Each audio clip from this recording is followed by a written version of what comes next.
Express news కి స్వాగతం. సంగారెడ్డి పట్టణంలోని సద్దుల బతుకమ్మ సంబరాలకు జగ్గారెడ్డి ఆధ్వర్యంలో ఏర్పాటు చేస్తున్న మహబూబ్ సాగర్ కట్టపై భారీ ఏర్పాట్లను పరిశీలించిన కాంగ్రెస్ నాయకులు తోపాజీ అనంతకిషన్ కూన సంతోష్ కిరణ్ గౌడ్ ఈ సందర్భంగా మాట్లాడుతూ సద్దుల బతుకమ్మ పండుగను ఘనంగా నిర్వహించేందుకు అన్ని ఏర్పాట్లను జగ్గారెడ్డి తన సొంత నిధులతో ఘనంగా నిర్వహిస్తున్నామని అన్నారు. బతుకమ్మ వేడుకలలో నిర్మల జగ్గారెడ్డి, కూతురు జయాగుణ చైతన్య రెడ్డి ఇతర ప్రముఖులు పాల్గొంటారని తెలిపారు. బతుకమ్మ ఘాట్ వద్ద ఏర్పాటు చేసిన బారికేడ్స్, ప్రధాన వేదిక వద్ద ప్రత్యేకంగా ఏర్పాటు చేస్తున్న బతుకమ్మ పనులను పరిశీలించడం జరిగిందని అన్నారు. అదేవిధంగా 35 ఫీట్ల ఎత్తుతో 3.5 టన్నుల పువ్వులతో భారీ బతుకమ్మ ప్రత్యేక ఆకర్షణగా ఉంటుందని అన్నారు. బతుకమ్మ పాటలతో కళాకారుల నృత్యాలతో అంగరంగ వైభవంగా వేడుకలు నిర్వహిస్తున్నట్లు తెలిపారు. అదేవిధంగా లైటింగ్, పెయింటింగ్ అన్ని సదుపాయాలను ఏర్పాటు చేసినట్లు మరియు వర్షం వచ్చినా అసౌకర్యం కలగకుండా వేడుకలకు వచ్చే మహిళలకు, ప్రజలకు ఎలాంటి ఇబ్బందులు కలగకుండా అన్ని ఏర్పాట్లు పూర్తి అయినట్టు ఈ సందర్భంగా తెలియజేశారు. ఈ కార్యక్రమంలో కొన సంతోష్, కిరణ్ గౌడ్, నవత్ నాగరాజు, గంగేరి శ్రీహరి, సుధాకర్, కసిని రాజు తదితరులు పాల్గొన్నారు.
थोड़ा स्माइल करो।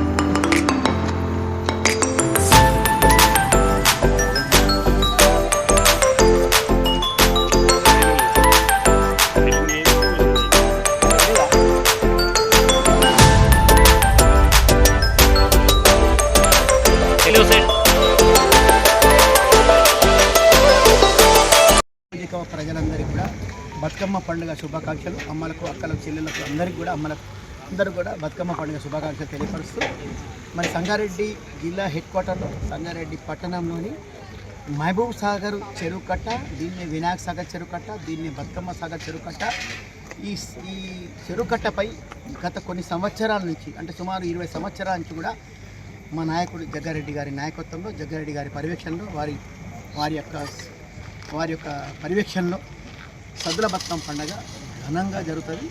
ఈ రాష్ట్రంలో చెప్పుకోదగ్గ బతుకమ్మ పండుగను నిర్వహిస్తాము. మరి అందులో భాగంగా ఈరోజు రేపు బతుకమ్మ పండుగ, సద్దుల బతుకమ్మ పండుగ రేపు 29వ తారీఖు నాడు సంగారెడ్డి పట్టణ పెద్ద మనుషులు అందరూ కలిసి, బ్రాహ్మణులు పెద్ద మనుషులు అందరూ కలిసి రేపటి సద్దుల బతుకమ్మ నిర్వహించడం జరిగింది. అందులో భాగంగా ఈరోజు చెరువుకట్ట ప్రారంభం నుంచి ఇక్కడ వరకు అంటే ఈ బతుకమ్మను కూడా స్పెషల్ ఏంటంటే ఈసారి 3.5 టన్నుల బతుకమ్మను తయారు చేయకొస్తున్నాం. 3.5 టన్నులు అంటే సుమారు మీకు గుర్తు 3000 కేజీల బతుకమ్మతోని ఈరోజు గంగమ్మకు సమర్పించబోతున్నాం రేపొద్దున. మరి ఈ బతుకమ్మ పండుగను మా నాయకురాలు నిర్మలా జగ్గారెడ్డి గారు మరి వారి కూతురు జయారెడ్డి గుణచైతన్య రెడ్డి గారి ఆధ్వర్యంలో మంచి బతుకమ్మ ఆటలతో మంచి కళాకారులు కూడా వస్తున్నారు, డప్పు కళాకారులు వస్తున్నారు. అలాగే సంగీత ప్రియులు ఉండటానికి మంచి కళాకారులు, ఆటలు, పాటలు, దాండియా అన్ని నృత్యాలతో ఈ బతుకమ్మ పండుగ గణనీయంగా చెప్తాం. కాబట్టి సంగారెడ్డి పట్టణ ప్రజలు కాకుండా కూడా చుట్టుపక్కల వాళ్ళు కూడా అందరూ వచ్చి ఈ బతుకమ్మ పండుగను విజయవంతం చేయాలని చెప్పి మనసారా కోరుతూ మా నాయకుని పర్యవేక్షణలో, మా నాయకుడు జగ్గారెడ్డి గారి పర్యవేక్షణలో బతుకమ్మ పండుగ, దసరా పండుగ కూడా వచ్చే 3 రోజుల్లో బతుకమ్మ దసరా కూడా అతి భారీ ఎత్తున చేస్తున్నాం. కాబట్టి మీ అందరికీ కూడా ఇదే ఆహ్వానంగా భావించి అమ్మలందరూ కూడా ఎంతటి భారీ వర్షం పడ్డా ఇంకా భారీ ఏర్పాటు చేస్తున్నాం. కాబట్టి ఎవరు ఇబ్బంది పడకుండా ఈ కార్యక్రమంలో పాల్గొని బతుకమ్మ పండుగ పాల్గొని అమ్మవారి కృపకు పాత్రలు కాగలని చెప్పి మనసారా కోరుకుంటున్నాం. ఈ కార్యక్రమంలో నాయకులు కూన సంతు, అలాగే కిరణ్, అట్నే ఎస్ఎస్ఎల్ నాయకుడు గంగేరి శ్రీహరి, అట్నే మాజీ కౌన్సిలర్ కసిని రాజు, అలాగే మాజీ కౌన్సిలర్ నాగరాజు, ఇంకా నాయకులు చాలామంది సుధాకర్, ఇట్లా చాలామంది నాయకులు పాల్గొన్నారు. మరి ఈ కార్యక్రమంలో రేపు కూడా మా నాయకుడు పర్యవేక్షణలో, మా నాయకురాలు జగ్గారెడ్డి గారి పర్యవేక్షణలో, మా ఎవరు జయారంలో ఈ బతుకమ్మ వేడుకలు జరుపుకున్నాం. కాబట్టి అమ్మ, అక్కలు, చెల్లెలు అందరూ కూడా ఈ కార్యక్రమం పాల్గొని బతుకమ్మ వేడుకలు పాల్గొని విజయవంతం చేయాలని చెప్పి మనసారా కోరుకుంటున్నాం. ఈ సంగారెడ్డి చెరువు కట్ట పైన విద్యుత్ అలంకరీకరణ మరియు బతుకమ్మ ఏర్పాట్లన్నీ కూడా జగ్గారెడ్డి గారి పర్యవేక్షణలో అంగరంగ వైభవంగా రాష్ట్రంలో ఎక్కడ కూడా జరగనటువంటి రీతిలో సంగారెడ్డి పట్టణంలో ఈ ఏర్పాట్లు జగ్గారెడ్డి గారు తమ సొంత నిధులతో ఇక్కడ ఇదంతా చేయడం జరుగుతుంది. అమ్మలు అక్కలు ఆనందంగా ఆడి పాడి బతుకమ్మ పండుగ చేసుకోవాలన్న ఉద్దేశంతో తన సొంత ఇంట్లో ఒక వేడుకుంటే ఎలా చేస్తారో అలా ఏర్పాటు చేయడం జరిగింది. కావున సంగారెడ్డి అమ్మలకు అక్కలకు అందరికీ కూడా అన్ని విధాల ఏర్పాట్లున్నాయి. మీరు రేపు హ్యాపీగా వచ్చి చెరువు కట్టపై బతుకమ్మ ఆడుకునే అవకాశాన్ని జగ్గారెడ్డి గారు కల్పించారు. మరి 2 రోజుల తర్వాత 2వ తారీఖు మనకు దసరా పండుగ ఉంది. దసరా పండుగ ఏర్పాట్లు కూడా చాలా భారీ ఎత్తున సంగారెడ్డి స్టేడియంలో ఏర్పాటు చేయడం జరుగుతుంది, అంబేద్కర్ స్టేడియంలో. కావున అందరికీ కూడా బతుకమ్మ పండుగ శుభాకాంక్షలు తెలియజేస్తూ మేము ఈ ఏర్పాట్లను అన్నింటినీ పరీక్షించడానికి వచ్చినాం. అందరము దగ్గరుండి ఈ ఏర్పాట్లను చూస్తున్నాము. అందరూ ఎటువంటి లోటుపాట్లు లేకుండా ఉండేలాగా చూస్తున్నాం. కాబట్టి మరోసారి అందరికీ కూడా బతుకమ్మ పండుగ శుభాకాంక్షలు తెలియజేస్తున్నాం.